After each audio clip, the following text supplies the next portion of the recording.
Welcome to the Think Christian podcast, where we believe there's no such thing as secular, and we also believe there's no such thing as monocultural Christianity.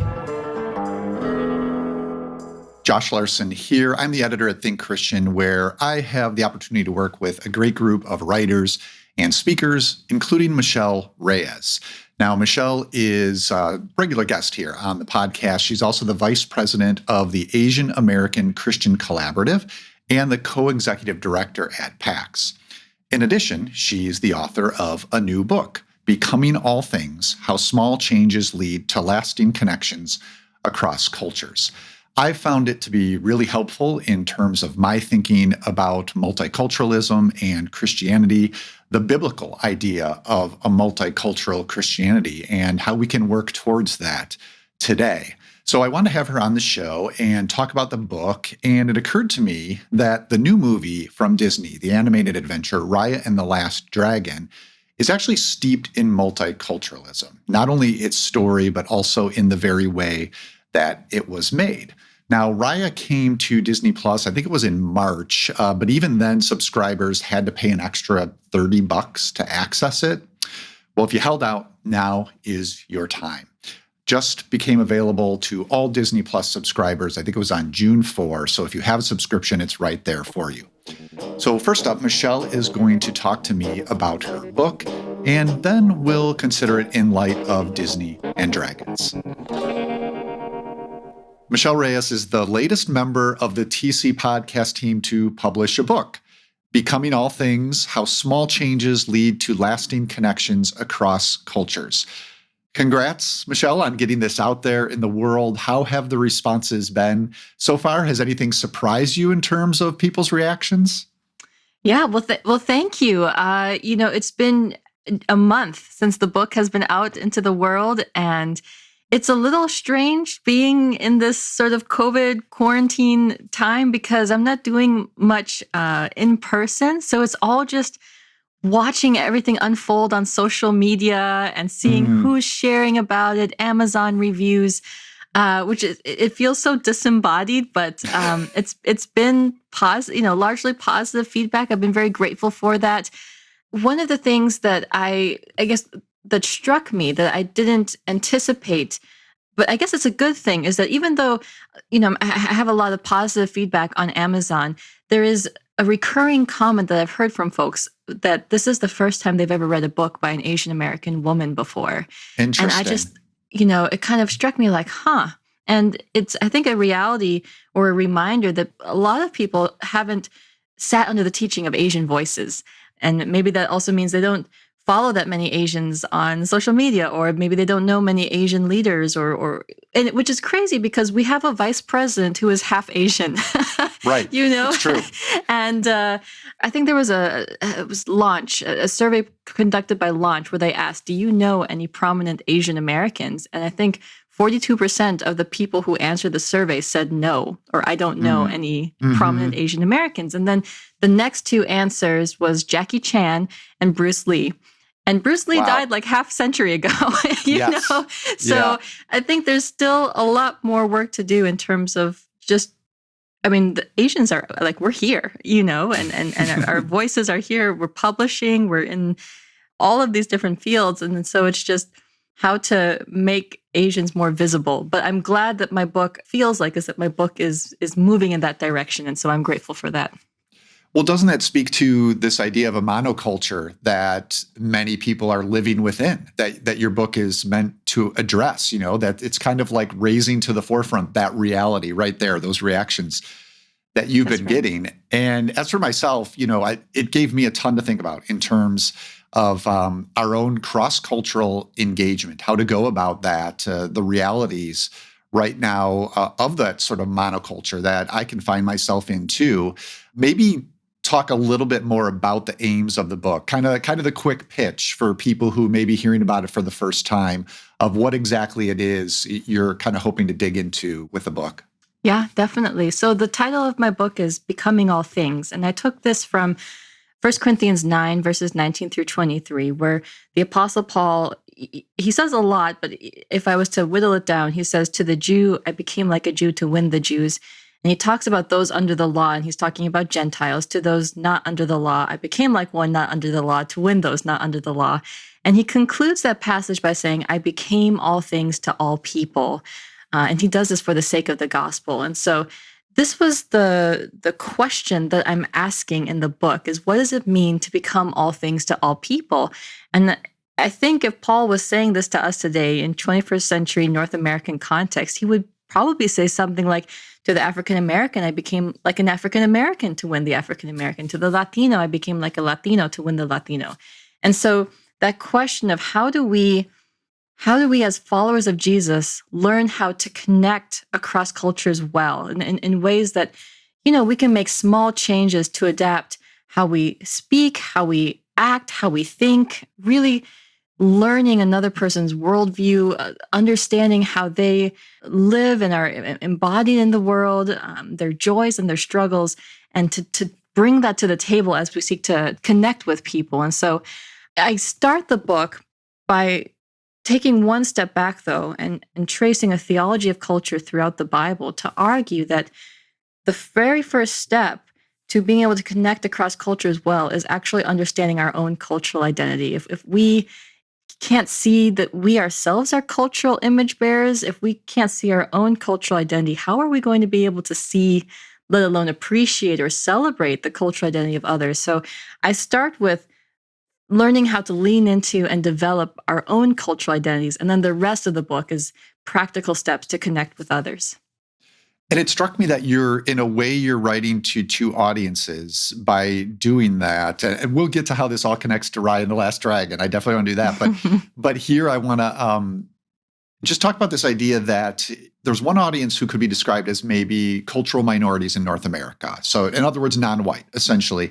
And then there are those like me who are white and have maybe taken for granted this position as the dominant culture. And so even when you're writing about, at the beginning, as you say, to first understand your own place, your own culture, that kind of, there's two different audiences there who could be taking that in two different ways.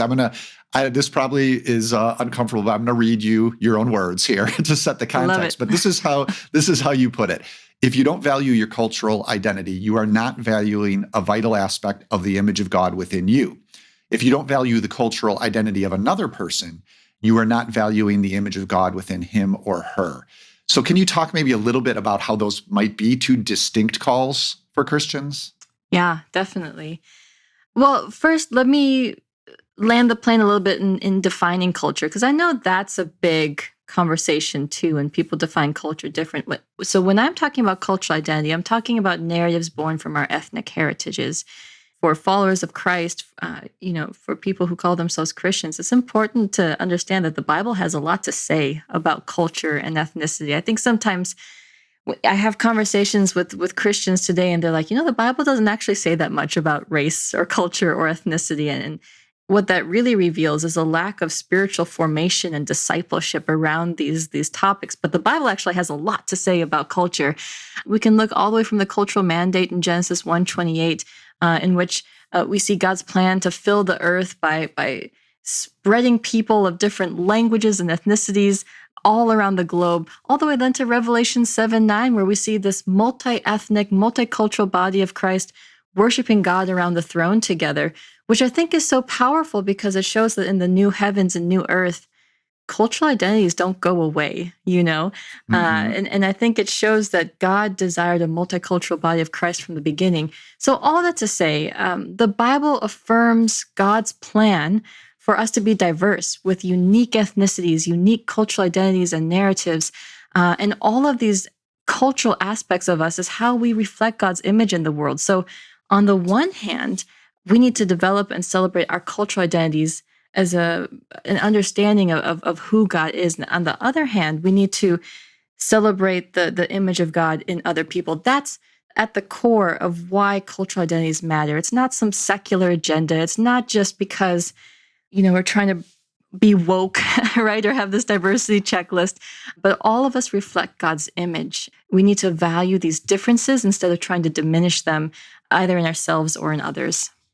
So you're arguing in favor of this, multicultural Christianity over a monocultural Christianity. And the context you bring to that, I also found helpful when you talk about the Old Testament and the New Testament, because you say that there was a demand maybe for cultural conformity in the Old under the Mosaic covenant. But when you look to the New Testament, there's a new covenant, right? And I think of Pentecost, which we just celebrated, absolutely, That's where the right. Holy Spirit speaks to those from all nations. And we can see that movement there into the new covenant.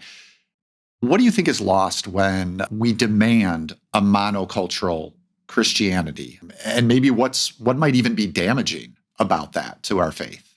Yeah, that's great. Well, not to be too dramatic, but I think what is lost is the Bible's vision for diversity. All the way, the Bible's storyline from Genesis 1 through the Tower of Babel, through Pentecost, as you mentioned, all the way through Revelation 7, the new heavens and the new earth. The Bible storyline insists that we exist, that we flourish as a diverse people group.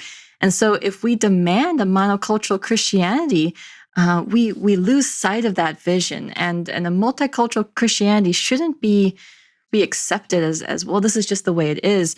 It should actually be sought after. There needs to be this intentional pursuit, because it won't just happen on its own.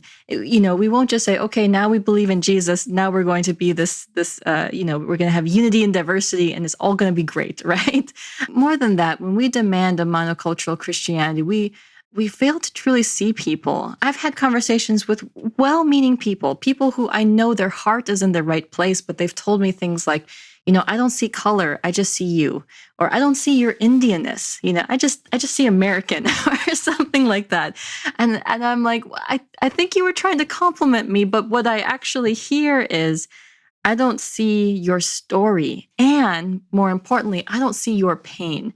Because to be Indian American is to have a story of pain, right? And the last thing I'll say is when we demand a monocultural Christianity, we miss out on the fuller blessing that different people groups, including, for example, Asian Americans, bring to the table, and particularly within the church. When we pursue a multicultural Christianity, we are able to gain a fuller understanding of Scripture and God and theology, and that's a beautiful and necessary thing.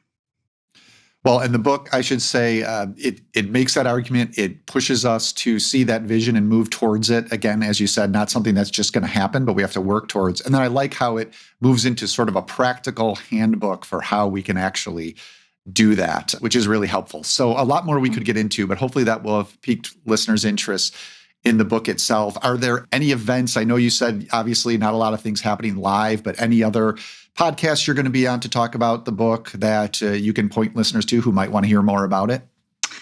Yeah, definitely. Well, so if you go to my website, michelleamireyes.com, I have some videos that I worked on in creating with my publisher, Zondervan, about the book. It's I think, a helpful video series that people can watch that accompanies the book, and they can watch with small groups or Bible groups or things like that. I also have a free ebook on my website called 5 Conversation Starters to Connect Across Cultures. Stay tuned with my website and follow me on Instagram, Facebook, or Twitter, Michelle Reyes. I'm going to be putting out some fun supplemental materials relating to my book in these upcoming months. So excited Good about stuff. that. The work doesn't stop when you're done writing, does it? It never stops. So, It's like the release is just the beginning, yes, yes, exactly. All right. Well, Disney is perhaps the dominant culture in our media landscape, and they've now made this animated adventure, Raya and the Last Dragon. It's available to everyone on Disney Plus. I would say it's determinedly multicultural. So when we come back, I'm going to ask Michelle if she thinks it might offer a model of sorts for the church. Hello, everyone. John J. Thompson, your in-house DJ here once again, and you really should check out the Spotify mix I have curated to correspond with the multicultural Christianity theme from this episode. Just check the link in the emails you get from us or head over to the website. And yeah, we can't play any of the music here on the YouTube feed, which stinks.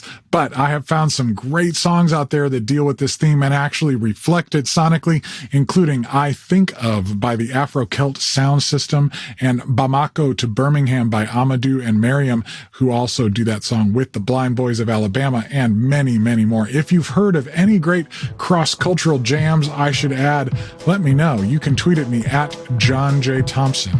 Thank you very much. Until next time, peace. Josh Larsen here, back with the TC podcast and Michelle Reyes. We're celebrating the publication of her book, Becoming All Things, How Small Changes Lead to Lasting Connections Across Cultures. That's a subtitle that maybe could almost work for Raya and the Last Dragon, this fantasy adventure. It's about 5 warring lands in this fictional world that have to learn to set aside their differences. So I don't know, have you talked to Disney yet, Michelle, about a potential tie-in deal? You know, I sometimes joke, I'm sometimes serious. I'm like, I would love to be hired as a consultant for screenwriting, but no, they did not ask me to use that subtitle for Raya. They're lost. I'll give a little more of the plot here in case people have not yet seen it. But the title character, Raya, is a warrior princess of one of those 5 lands that I mentioned. She's voiced by Kelly Marie Tran, probably best known for Star Wars: The Last Jedi. Now, in the wake of Raya's father's failed attempt to unite the other people groups, she sets out to seek help from this fabled dragon, the last dragon of its kind, really amusingly voiced by Awkwafina. I love this vocal performance. Now, to sketch out this beautifully envisioned world, the filmmakers, they drew on a number of Southeast Asian cultures. So you can see it in something like Raya's straw hat, which resembles, I believe, a Philippine salakot. Mm-hmm. There's a scene where they focus on this Vietnamese rice cake, and a lot of the topography here is drawn from, things we're familiar with from seeing landscapes in China or Vietnam and so forth. So a multicultural stew here. The filmmakers also made sure to include a cast largely defined by Southeast Asian heritage actors. It's really multicultural in form and function, Michelle. So I just generally, before we kind of get into the specifics, what sort of general impression did you have when you sat down to watch Raya and the Last Dragon? Yeah, definitely.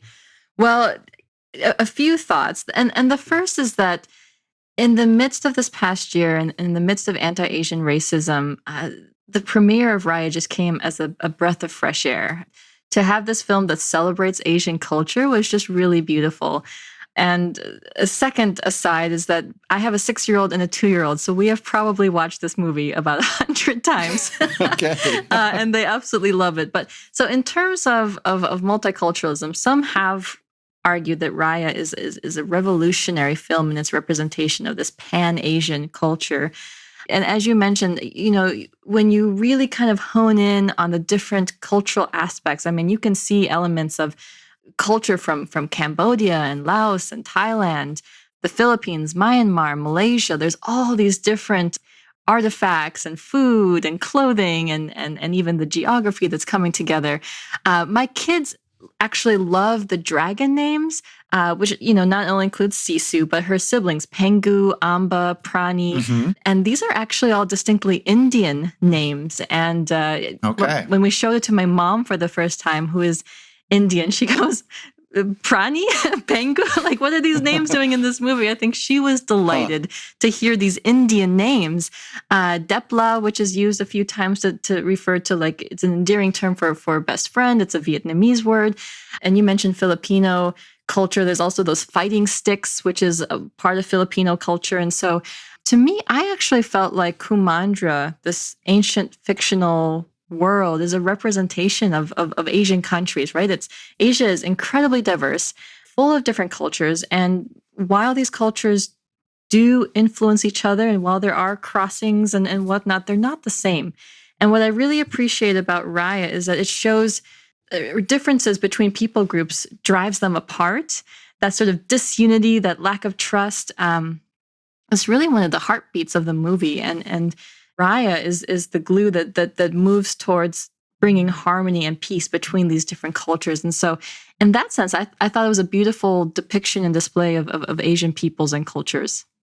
Yeah, because they're walking a tricky line, aren't they? They could be accused of just picking elements here, there, and throwing them into something, and which I know you write about in the book, is not necessarily honoring the uniqueness of each individual culture. So they have these separate lands that try to provide that idea, yet those separate lands are not one-on-one representations of, say, Vietnam. The land that is Spine or whatever is not kind of this equal representation. So it's a tricky line to walk, and it made me think about the idea of cultural appropriation. This is something that I'm, often wrestling with when I'm watching movies, and especially those that deal with other cultures that are not my own background, is, am I appreciating this truly, or is this cultural appropriation that's going on? I found it helpful, the definition that you gave in the book. You said cultural appropriation is the act of superimposing one's own understanding of another culture over the actual culture and treating it as a cheap accessory. So based on what you've said already, it strikes me that you don't feel kind of picking and choosing, and maybe, I know they worked with a number of consultants, so it was more sophisticated than that, but selecting items from these different cultures, for you, it didn't cross that line here into cultural appropriation, it sounds like. Disney definitely has a history of cultural appropriation, and even just missteps of, when you're watching a film about another culture, you can get a sense of, are the people and the story and the land, are they being described as a native of that land would describe it in very loving, endearing ways? Or can you hear the outsider voice? And I think a perfect example is like the 1992 Aladdin. I like Aladdin. There's a lot that I like about that film, but the opening song, Arabian Nights, where they're like, yes, talking about the nights and the heat, and it's like, hey, it's barbaric, but hey, it's home. And I'm like, nobody from nobody from the Middle East, or if you're arguing as an Indian that Aladdin comes from Indian folklore, nobody from India would describe their own land in that way. It comes across as insulting. They talk about the Arabian Nights with the beauty and wonder of the place. And so I think in that sense, Raya does fall into some of those trappings, in the sense that the film is rich with cultural elements. I mean, you're just saturated with it in every scene, and yet Raya's character is a bit empty. And in many fantasy worlds, cultural specificity is essential to the hero's journey. And that's one of the reasons why I like Moana, for example, because it draws on Polynesian culture and the tradition of wayfinding, and her learning to become a wayfinder is so key to her character development, but also to saving her village and sailing across the ocean and connecting with people and more. And so I would have loved for Raya's character to have lent more into some specific Asian culture as part of her journey. Perhaps it could have been the element of storytelling, perhaps a little bit more into the communal identity, or even the honor of elders. I don't know, but I think it would have made it for a richer narrative than just all the praise that we've seen about the aesthetic accuracy, if you will. Got it. Yeah. It's interesting because Raya, when we meet her in the prologue as a young girl, she introduces us to this land and all these different lands within it. And really, she kind of does it in the way you just described with Aladdin a little bit, where she relies on stereotypes for the lands, right? She'll say like Spine is the bloodthirsty tribe or whatever. But it's interesting that the movie separates itself from that perspective pretty quickly, because her father in that prologue also kind of corrects her when he's making this delicious soup, and he's showing her he's including an ingredient from each of the lands, which combine in the soup. And so it's a more charitable and unifying depiction of the one that Raya actually gives us. So, and I know from reading your book that food is hugely important to you when it comes to like cross-cultural connections. So I imagine you like that touch with the soup. Okay, so we're gonna need some crossbows and catapults and, what about flaming catapults? Or how about shrimp paste from tail, lemongrass from talon, bamboo shoots from spine, chilies from fang, and palm sugar from heart. We'll poison them? No, we're not going to poison them, and we're not going to fight them. We're going to share a meal with them. Oh, I loved it. Food, I think, played such a special role throughout the entire film. So absolutely. Yeah, it does pop up here and there again. Now, you've already referenced the Tower of Babel, and I really like that part in your book where you talk about how that's a story that is often read as a curse, that humanity was cursed there, and then sometimes now can be used as such in bad faith to justify a Christian monoculture. But the point of the story, you argue, is that it was against God's intentions. Going back to what you were saying about this vision across the Bible, across Scripture, it was against God's intentions that humankind was gathering in one place and unifying around something other than God. So, as you said, God's intent is for us to spread, to multiply, to diversify. And multiple languages are sort of a flowering of that. And so I'm just curious if the Tower of Babel ever came into your mind as you were watching Raya and the way it specifically presents its lands and the people in them. Yeah, definitely. Well, one, I love this question. I think it's so fun. I don't know if anyone else around the world is talking about Raya and the Tower of Babel. So this is this is a fun. That's what we're here for, Michelle. You know that. I love it. Yeah, I think you're absolutely right. The Tower of Babel, it's not a curse. We see in Genesis 1, God is commanding people to go into the whole world and be fruitful and multiply. And what we see at the Tower of Babel is people not living into that mandate. They've stopped. And God literally has to force them out into the world. And so in a parallel way, in Raya, we have the Druin, this evil force that threatens the citizens of Kumandra. And they are this mindless plague that has the ability to absorb souls and turn them into stone. But what's really interesting is that when they are unleashed, it forces people into isolation. Like all human movement stops.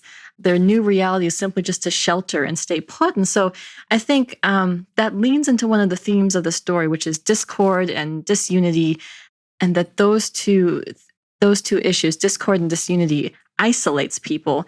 I think maybe the comparison between Raya and Babel breaks down a little bit after that, but there is a need to reclaim human flourishing. In both of the stories, and to reunite the land, open the borders for people to move and travel and reconnect, and that's what's seen as good and beautiful. So I think in that sense, we could compare the two, the ways in which sin isolates, divides, shelters people, and the way that reconciliation and unity continues that cultural mandate in a very special way. I'm glad you mentioned the Druin because it's another complication in this story, which you could argue maybe Raya is a little bit overwritten in how much is actually going on here. But yeah, there are these forces. They're almost like moving clouds along the ground that have electricity within them. And if they brush over someone, as you said, they'll turn them into stone. I did like sort of the aesthetic thematic element going on here when we talk about diversity and multiculturalism is no matter who the Druin crossed over, they came out looking the same. And what did they look like? Stone, gray, no colors. You can't really tell they're distinguishing. Their culture is drained. Yeah. In a sense, they've actually drained them of their diversity and cursed them with sort of this monoculture. So just it's another way the Druin kind of function both at a story level, but with these ideas that we've been talking about. And I did want to say too, in Raya's defense, she may be dealing in stereotypes as a little girl, but we do see as she goes on her adventure, she ends up meeting and collecting essentially and joining with one person at least from each land. So by the end of the film, her troop who ends up, saving Kumandra is made up of someone from each of the lands, kind of echoing that diversity. And I think that she too learns to see past maybe those stereotypes she even had as a little kid. So yeah, a lot of nice touches in here. Was there anything else about Raya that, on your 58th watch or whatever it was most recently that came to mind you wanted to make sure we covered?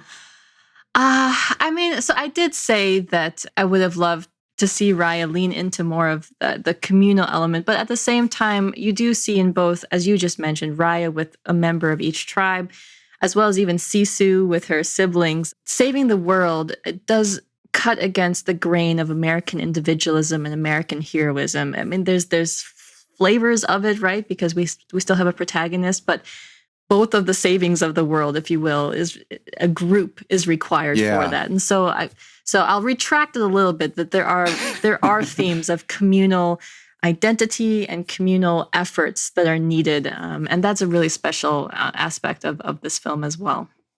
And it's a community made up of very distinct different parts, different cultures specifically. So, well, thank you, Michelle. Congrats again on the book. I'm really excited that it's out there. Glad that Raya and the Last Dragon gave us an excuse to talk about it. You mentioned it before, but once again, where can people follow you maybe on Twitter just so they can keep up with the things you're doing around the book? Yeah, definitely. On Twitter, my handle is Dr. Michelle Reyes. There you go. All right. Thanks again, Michelle. We'll talk to you for another episode, I'm sure, down the road. All right. Sounds good. Thank you, Josh. Multiculturalism is part of God's plan, his vision for humanity. We see it throughout the Bible. If you look at the beginning in Genesis, we have the cultural mandate, the story of the Tower of Babel, where people are dispersed to form different, diverse cultures of their own. And then, of course, in Revelation, we see the vision of Zion, where those from every tribe and language and people and nation gather to be with God, not in bland uniformity, but in beautiful diversity. Thanks to Michelle Reyes for joining me and helping me see that vision, especially through her book, Becoming All Things, and for talking Raya and the Last Dragon with me. If you have any thoughts about our conversation, please send us some feedback. You can always do that by emailing us at tcpodcast@thinkchristian.net. Of course, we're on Facebook and Twitter too. You can find us at Think Christian. If you haven't left us a review yet on Apple Podcasts, would you take a few minutes to do that? A star rating would be great. A couple of comments would be even better. That really does help us raise our profile on the platform, and that way we can find new listeners. Now, for our YouTube viewers, you missed out on a couple of tracks on John J. Thompson's Spotify playlist that he compiled for this episode. Some great world music there around the theme of multicultural Christianity.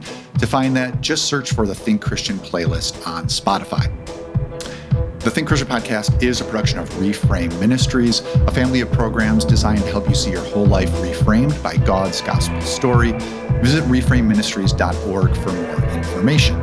Our audio engineer and post-production supervisor is John Reeder, and Reframe's co-director overseeing content strategy is Robin Bassler.